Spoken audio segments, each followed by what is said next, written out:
Maintenant que nous avons défini à qui nous allons nous adresser, qu'est-ce que nous allons leur proposer et comment nous allons leur apporter, reste encore à définir une chose: où est-ce que nous allons les trouver? C'est donc dans l'épisode d'aujourd'hui que nous allons commencer à aborder la partie la plus importante de la création de votre agence, le marketing. Pas d'introduction grandiloquente aujourd'hui, tout comme pour le marketing, on va vouloir être efficace. On commence donc sans plus attendre et on rentre dans le vif du sujet tout de suite. Dans la structure de l'épisode d'aujourd'hui, nous avons 5 grandes étapes au travers desquelles passer. La première, qui va former la base de tout, ça va être de définir le canal d'acquisition. C'est le fameux « où » dont je parlais dans l'introduction de la vidéo, maintenant que nous avons le qui, le quoi et le comment. Une fois que nous saurons où se trouvent nos prospects et nos futurs clients, nous allons ensuite définir le cycle de vente. Cela va être en quelque sorte le procédé, le processus, étape par étape, au travers duquel vont passer ces prospects justement pour devenir des clients.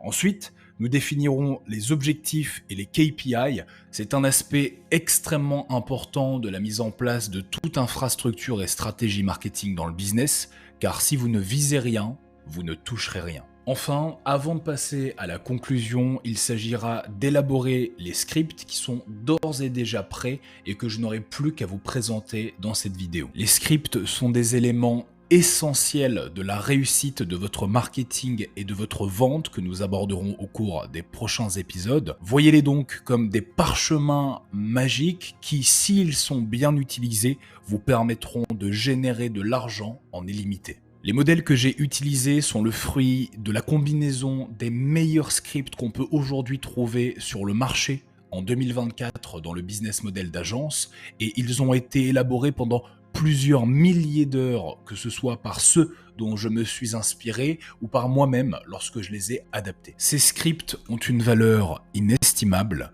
et ont le potentiel de vous permettre de générer des millions d'euros avec votre agence si vous les utilisez correctement. Pour cette raison, j'ai bien évidemment décidé de vous les offrir gratuitement. Vous les retrouverez comme d'habitude juste en dessous dans la description. Je vous invite simplement à patienter que nous abordions le sujet dans cette vidéo avant d'aller les trouver et les modifier. La structure de l'épisode étant maintenant claire, on commence tout de suite par la première étape qui va être de définir le canal d'acquisition. Alors, si vous regardez cette vidéo, vous êtes sans doute dans la situation de quelqu'un qui est en train de créer son agence et qui n'a pas forcément connaissance de tous les canaux d'acquisition à sa disposition et qui ne sait donc sans doute pas quel est le meilleur à choisir par rapport à sa situation. Si c'est votre cas, ça tombe bien puisque comme d'habitude, dans cette vidéo, vous aurez toutes les réponses à vos questions sur le sujet et il existe un framework, un concept qui peut vous permettre de définir en moins de 5 minutes le canal d'acquisition qui sera le meilleur pour votre agence. Ce concept, c'est le corps fort. Le corps fort, c'est un concept qui va vous permettre de connaître tous les moyens d'aller chercher des prospects et donc des clients quand vous êtes débutant et seul dans votre activité. Ce qui est extrêmement puissant avec ce concept nommé Core 4, c'est qu'en seulement 4 pans, il va vous permettre de regrouper toutes les façons d'aller chercher des prospects et donc des clients. Et ce qui est extrêmement puissant avec le fait de regrouper tous les canaux d'acquisition en seulement 4 catégories, c'est qu'ils vous permettent de savoir que ce sont les seuls qui existent et que vous pourrez exploiter. En sachant donc quelles sont vos options, vous n'avez plus à les rechercher. La seule chose qui vous reste à faire, eh bien, c'est de les sélectionner. En l'occurrence, de n'en sélectionner qu'une seule. Puisqu'en effet, l'une des règles d'or dans le business pour atteindre son premier million de revenus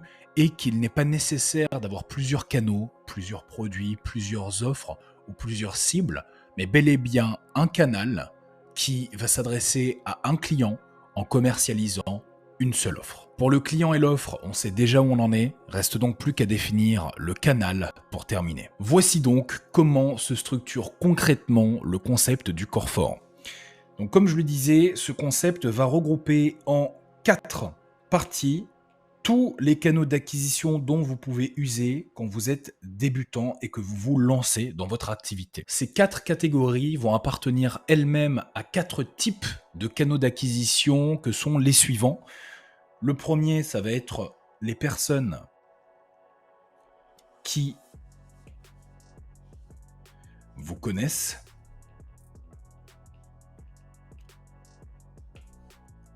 Le deuxième, ça va être les personnes qui ne vous connaissent pas, mis en face du type de canaux en one-to-one et du type de canaux en one-to-many. On peut considérer le one-to-one comme privé et le one-to-many comme public. Si c'est pas clair pour vous, vous inquiétez pas, ça va l'être dans un instant. Maintenant que vous connaissez les 4 types de canaux, voici donc les 4 catégories de canaux auxquels ils correspondent. La première catégorie, ça va être le warm outreach.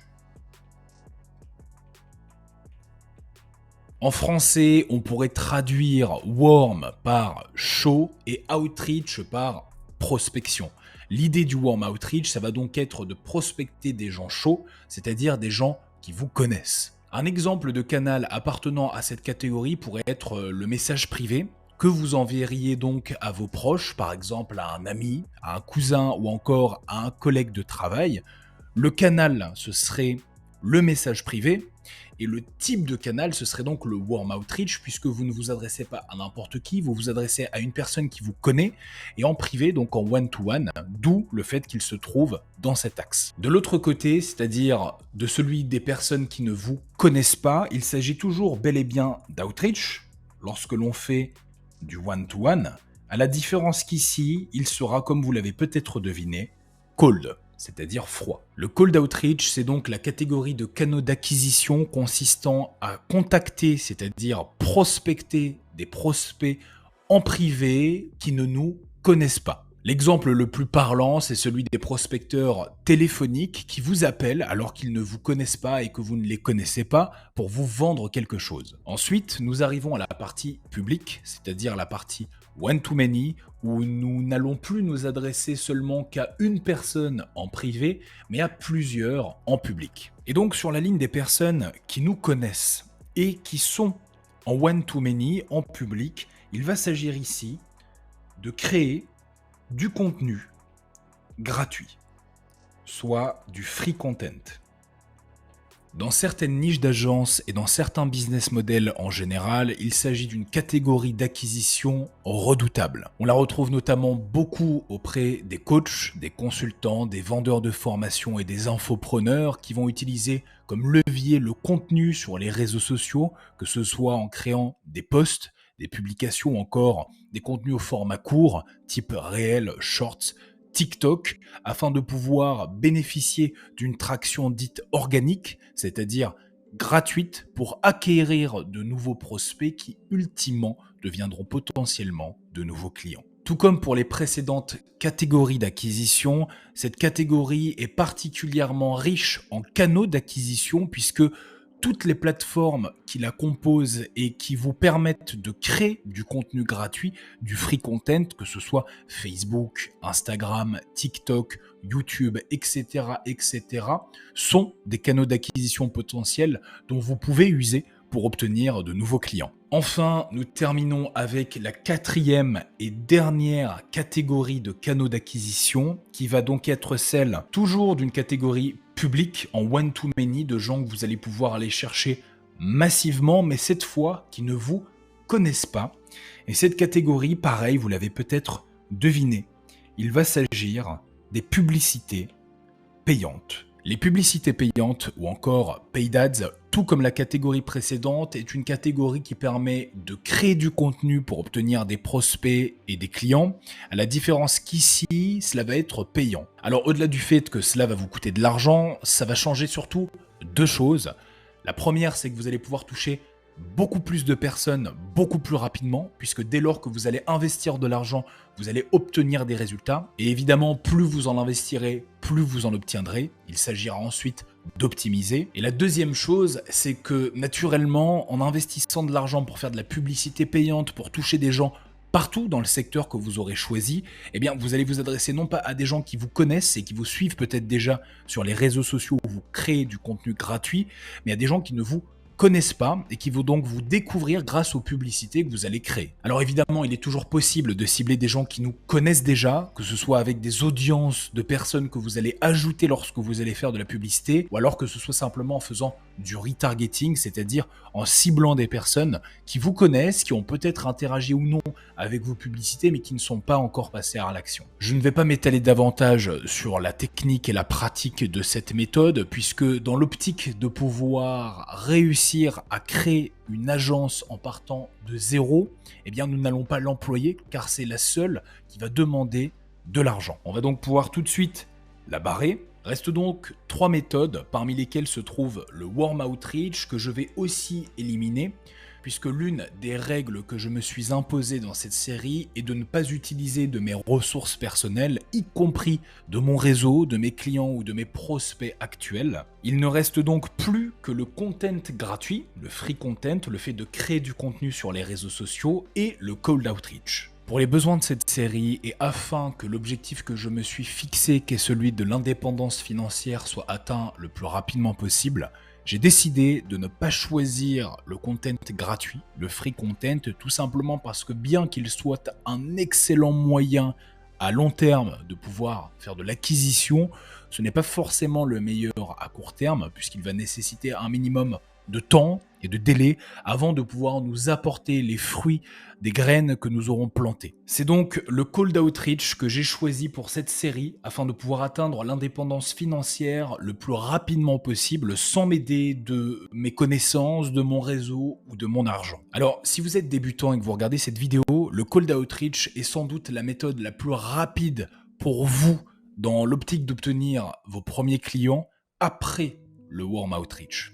En effet, le warm outreach n'est ni plus ni moins que la même stratégie, à la différence qu'au lieu de vous adresser à des personnes qui ne vous connaissent pas, vous allez vous adresser à des personnes qui vous connaissent déjà. En résumé, ce que vous devez comprendre, c'est que ce sera beaucoup plus facile pour vous de vendre à des personnes qui vous connaissent déjà que de vendre à des personnes qui ne vous connaissent pas. Donc, quelle que soit la catégorie, le type ou le canal, privilégiez si vous vous lancez un canal qui va vous permettre de toucher des gens que vous connaissez et ensuite allez, dès que vous le souhaitez, vers du cold outreach si vous souhaitez aller rapidement et que vous n'avez pas d'argent. Autrement, la publicité payante sera évidemment un excellent moyen de vous lancer, même si ce n'est pas forcément celui que je vous recommanderais. Alors maintenant, dans la catégorie cold outreach, ce qui est important de comprendre, c'est qu'il y a de nombreux canaux d'acquisition.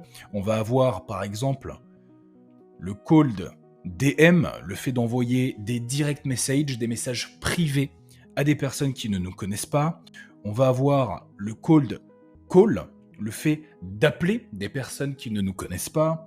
On va avoir le cold emailing, c'est le fait d'envoyer des emails à des personnes qui ne nous connaissent pas, etc., etc. En fait, à partir du moment où vous employez un canal qui vous fait vous adresser à une personne qui ne vous connaît pas, en one-to-one, en individuel, ça peut même être par exemple du porte-à-porte, eh bien vous faites du cold outreach. Si tout comme moi, c'est la catégorie que vous décidez de choisir, la question que vous allez donc devoir vous poser, c'est en me basant sur l'ideal customer profile et le persona que j'ai défini pour ma niche, quel est le meilleur endroit, c'est-à-dire le meilleur canal où se trouvent mes prospects. Et en faisant preuve d'un minimum de bon sens dans mon cas par rapport aux artisans spécialisés dans le bâtiment auxquels j'ai décidé de m'adresser sans utiliser ChatGPT, je sais que l'un des meilleurs endroits où je vais pouvoir aller les trouver, eh bien c'est au téléphone. En effet, les prospects de cette niche ne sont pas forcément des gens très doués avec la technologie, donc allez les chercher sur les réseaux sociaux, leur envoyer des emails, même si c'est pas complètement impossible, ça sera sans doute plus compliqué. Et même si je pense qu'il existe des méthodes peut-être sous-exploitées, comme par exemple le porte-à-porte pour trouver ses premiers clients, le meilleur moyen et le meilleur moyen aussi pour moi, c'est très clairement le cold call, c'est-à-dire le fait de les appeler en froid. On termine donc de définir le canal d'acquisition de notre agence. On sait maintenant que tout va se passer au téléphone. Évidemment, vous étiez nombreux à vous en douter. Vous m'avez d'ailleurs laissé des commentaires à ce sujet. Maintenant, vous le savez. On va donc valider cette étape et passer tout de suite au cycle de vente. Alors, le cycle de vente, concrètement, qu'est-ce que c'est ? Eh bien, c'est très simple. Le cycle de vente, ce sont en fait toutes les étapes au travers desquelles va passer notre prospect à partir du moment où on va le contacter. Pour vous imaginer ça, dans mon cas, tout commence, comme je l'ai dit, par la première étape qui va être celle du cold outreach, en l'occurrence du cold call. Puis, une fois que nous aurons effectué notre cold call, nous allons vouloir amener notre prospect en rendez-vous. On va donc passer dans ce qu'on appelle le one, ou plutôt le first close call. En français, on a tendance à appeler ça le R1. Cette étape va consister en un rendez-vous, en un appel, appelé parfois appel de découverte ou de diagnostic, et dans lequel nous allons vouloir diagnostiquer les problèmes et besoins de notre prospect pour le qualifier. L'objectif de cet appel ne va donc surtout pas être de vendre ou de proposer nos services, mais bel et bien de nous assurer, en l'espace de 5, 10 à 15 minutes tout au plus, de si notre prospect pourrait en avoir besoin. Si ce n'est pas le cas, eh bien nous allons tout simplement lui faire savoir en nous retirant poliment de l'appel. Et si c'est le cas, nous allons pouvoir passer à l'étape d'après, qui va être celle du second close call, appelé aussi R2, et qui quant à lui va cette fois consister non pas à diagnostiquer notre prospect, mais bel et bien à le closer. C'est donc durant cette étape qu'aura lieu la vente et pas avant, à condition bien sûr que nous ayons fait ce qu'il fallait durant les étapes précédentes. Alors bien évidemment, il y a de nombreuses étapes avant, pendant et après ces trois grandes que je viens de vous présenter, que ce soit au niveau du sourcing, qui va consister à sourcer nos prospects avant de pouvoir forcément les prospecter, ou encore de ce que j'appelle le filtering, le fait de les filtrer. Ce ne sont que deux des nombreuses étapes qu'il peut y avoir avant. Pareil, entre les étapes, il peut y en avoir, comme par exemple le follow-up, qu'on peut retrouver entre le cold call et le R1, ou entre le R1 et le R2. Le follow-up consiste au fait de relancer le prospect qu'on a contacté, de le faire suivre, de le follow-up, dans l'optique d'avoir une réponse de sa part si nous n'en avons pas eu auparavant. Pareil, après l'appel de vente, si on close notre client, vient bien évidemment l'onboarding, c'est-à-dire l'étape de bienvenue et de mise en place des services qu'on va avoir à délivrer. Si on ne l'a pas closé, peut-être que la vente n'est pas terminée et peut-être qu'on va pouvoir le rappeler plus tard. À nouveau, il peut y avoir du follow-up. Bref, comme vous l'avez compris, les étapes avant, pendant et après le cycle de vente qu'on a défini sont nombreuses. Je ne vais pas m'attarder là-dessus dans cette vidéo puisque ce n'est pas le but, ce n'est pas le sujet. En revanche, nous y viendrons bien évidemment dans les prochaines qui, je vous rassure, couvriront tout le marketing sous tous ses aspects par rapport à l'agence que je suis en train de créer. Ceci étant dit, avant de valider cette étape et de passer à la prochaine, je vais me rendre sur le Google Doc que j'avais précédemment créé et où j'ai ajouté une partie marketing sur laquelle je vais pouvoir noter le canal d'acquisition qu'on a choisi, qui va donc être celui du cold calling, le cycle de vente que nous avons défini, qui va donc partir de prospection bien sûr, puis il va aller du R1 au R2. Je peux ajouter cold call, puis R1, R2. On va donc maintenant pouvoir passer aux objectifs et aux KPI. J'en profite et termine également pour vous dire que le cycle de vente que j'ai choisi pour mon agence, qui est celui de l'appel de prospection, du cold call, puis du R1 et du R2, n'est pas forcément celui que vous devez choisir pour la vôtre. Je pense que vous l'avez compris, mais ici, je veux simplement préciser que il est possible que par la suite, je décide, au cours de cette série, d'ajuster ce cycle de vente et les étapes qui le composent, tant sur le canal d'acquisition, même si c'est ce qui a le moins de chances de changer, que sur le R1 ou le R2, puisqu'il est ici en revanche possible d'enlever par exemple le R1 pour aller directement au R2. C'est quelque chose d'envisageable, en particulier pour ceux qui, comme moi, ont une expérience avancée sur le modèle d'agence ou qui commercialisent une offre véritablement irrésistible et facile à vendre, de préférence auprès d'entreprises locales, en réduisant le nombre d'étapes, comme je l'ai dit, en passant directement de l'outreach, en l'occurrence ici le cold call, à l'appel de vente au R2. Auquel cas, si tout ceci doit arriver, évidemment vous le saurez. En attendant, je vais donc valider cette deuxième étape maintenant que le cycle de vente a été défini. On va donc maintenant pouvoir passer à la prochaine, qui va être celle de la définition des objectifs et des KPI. Alors, dans l'optique de vous faciliter la tâche et de simplifier votre organisation, j'ai d'ores et déjà défini les objectifs et les KPIs de mon agence, ou plutôt les types d'objectifs et de KPIs qu'on va vouloir ajouter en utilisant des prompts sur ChatGPT comme ceux que vous voyez apparaître à l'écran tout de suite. De cette façon, vous n'aurez plus qu'à reprendre la structure que vous voyez apparaître à l'écran sur Google Doc ou vous en inspirer en utilisant notamment les prompts que je viens de vous partager. Ce que je vais vous montrer, c'est plutôt comment l'utiliser en le faisant avec vous et en documentant la définition de mes propres objectifs et de mes propres KPIs. Alors avant toute chose, je le précise, les KPIs, les Key Performance Indicators, les indices de performance clés, ce sont des chiffres qui vont correspondre à des étapes de votre cycle de vente et qui, en les définissant, vous permettront de pouvoir les suivre et donc de les améliorer. Comme d'habitude, pour que ce soit très clair pour vous, on va aller directement dans le concret. Donc, le premier objectif qu'on va vouloir définir, c'est l'objectif de vente, l'objectif de client. En l'occurrence, je vais prendre comme exemple celui que je me fixe, c'est-à-dire une vente, un client, pour pouvoir atteindre l'indépendance, les 2000 € par mois. Ici, pour pouvoir se faire, on va partir du début et voir quelles vont être toutes les étapes au travers desquelles on va devoir passer pour obtenir ce client. Donc dans mon cas, comme vous le savez, j'ai environ 4 heures à ma disposition par jour pour ce challenge, pour ce projet.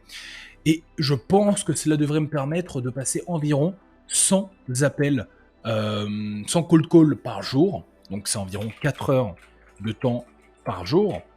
Sur la base de ces 100 cold calls, et encore une fois, n'hésitez pas à vous aider de ChatGPT comme je l'ai fait, je pense que je pourrais atteindre 20 personnes, puisqu'effectivement, sur 100 appels passés, tout le monde ne va pas répondre. Et je pense pouvoir, de manière pessimiste, avoir au moins 20 personnes au téléphone qui me répondent.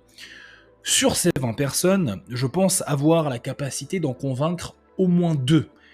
Ici, donc on est à 20% des 100 qui ont été contactés, et là on est à 10% des 20 qui ont répondu. Alors je le rappelle, ces estimations sont basées à la fois sur les données que j'ai pu récolter avec ChatGPT, mais également sur celles que j'ai pu récolter au travers de ma propre expérience, de mon expérience personnelle dans le business, dans le marketing et dans le cold outreach.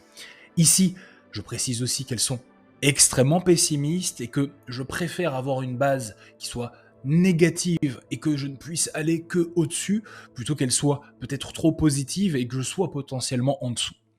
Donc, sur 100 personnes contactées, j'estime pouvoir en atteindre 20, parmi lesquelles j'estime pouvoir en amener 2 en R1. Donc, nombre de R1, on est sur 2 en théorie. Cependant, je vais prendre une marge d'erreur en partant du principe que certains ne se présenteront peut-être pas, et en me disant que une personne sur 2, ce qui est beaucoup, c'est-à-dire 50% des personnes avec qui ça aura été concluant, ne seront pas présentes au rendez-vous, ne respecteront pas le rendez-vous du call call qui aura été concluant. En revanche, d'expérience, je sais que c'est beaucoup plus rare qu'un prospect ne respecte pas le deuxième rendez-vous s'il a respecté le premier. En général, c'est soit il ne respecte pas le premier, soit il respecte les deux. Je pars donc du principe que le nombre de R2 sera de 100% basé sur le nombre de R1. De par le fait qu'il me sera difficilement possible de convertir 100% des personnes que j'aurai en appel de vente, en R2, eh bien forcément sur un R2, je n'aurai qu'un nombre inférieur à 1 de ventes. C'est-à-dire qu'ici, j'estime, encore une fois de manière très pessimiste, pouvoir avoir 25% de taux de conversion sur mes R2, sur mes appels de vente, ce qui représente, en se basant sur un seul R2, 0,25 ventes, soit 25% de taux de conversion sur chaque R2 qui aura été posé. Cela signifie donc que pour avoir une vente, je vais devoir effectuer 4 R2, puisqu'avec un taux de conversion de 25%, c'est une personne sur 4 que je pourrais convertir, ce qui correspond également à 4 R1. Cependant, en sachant, comme je l'ai dit, qu'on considère une marge d'erreur de 50% de ceux avec qui le call aura été précédemment concluant, c'est pas 4 calls concluants qu'il va me falloir, mais 8 pour avoir donc ces 4 R1. Pour avoir 8 cold calls concluants sur la base de mes estimations, il va donc me falloir 80 cold calls répondus, puisqu'avec 2, j'en ai 20, avec 8, j'en aurai donc 80, ou plutôt avec 80, j'en aurai 8. Et toujours selon ces mêmes estimations, pour avoir 80 cold calls répondus, il va donc me falloir 400 cold calls effectués. On peut donc noter ici en conclusion, pour 400 cold calls effectués, on en a 80 répondus,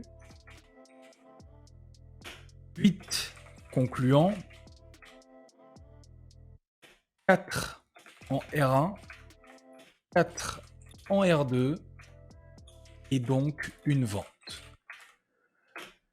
Soit 16 heures de cold call slash 4 jours de travail.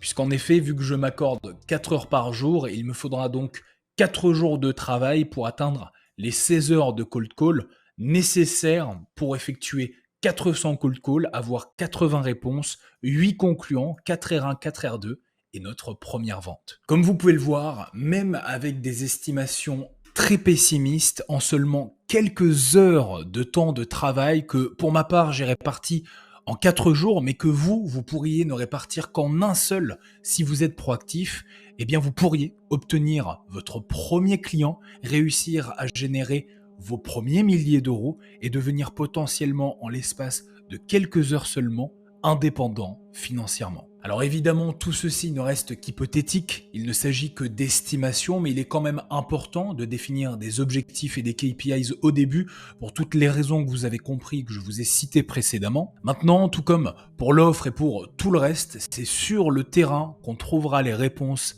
à nos questions et qu'on saura si nos estimations basées sur l'hypothèse qu'on a fait sont justes ou non. Auquel cas, comme d'habitude, il n'y a toujours que 2 options. Si notre hypothèse s'avère être fausse, il nous faudra ajuster et donc pivoter.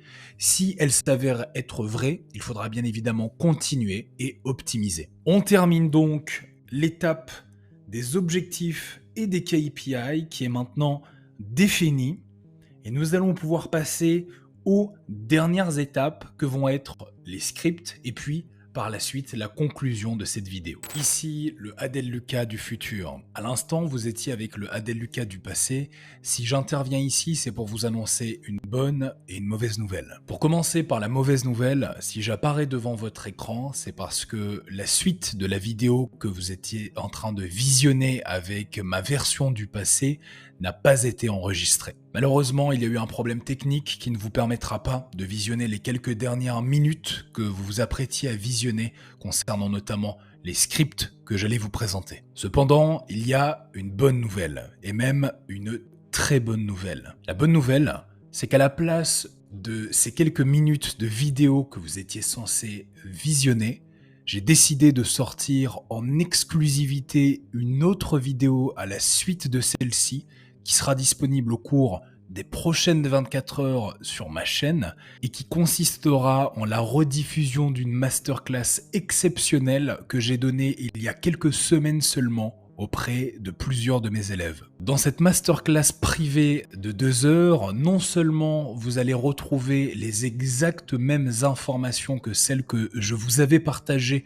concernant les scripts auxquels vous avez accès, et en bonus, vous retrouverez de très nombreux éléments de grande valeur que vous ne retrouverez nulle part ailleurs sur le sujet de la vente et du marketing. Il s'agit là d'informations et de stratégies extrêmement importantes qui ne sont habituellement possibles d'acquérir que dans des formations payantes, des masterminds ou des accompagnements de haute qualité. Donc pour ne surtout pas manquer cette vidéo pépite exceptionnelle que je vous offre gratuitement sur cette chaîne, je vous invite à vous abonner, à bien activer la cloche des notifications et à être présent au cours des prochaines 24 heures où elle sera publiée directement sur ma chaîne. En attendant, vous pouvez d'ores et déjà retrouver tous les scripts que je vous ai offerts dans la description. Si vous avez la moindre question les concernant ou concernant la prochaine vidéo, n'hésitez pas à me le faire savoir en commentaire. Je vous garantis que cette fin abrupte en aura clairement valu la peine. Je ne vous donne donc pas rendez-vous dimanche prochain, mais bel et bien demain pour la suite de votre série. Et d'ici là, comme d'habitude, prenez soin de vous.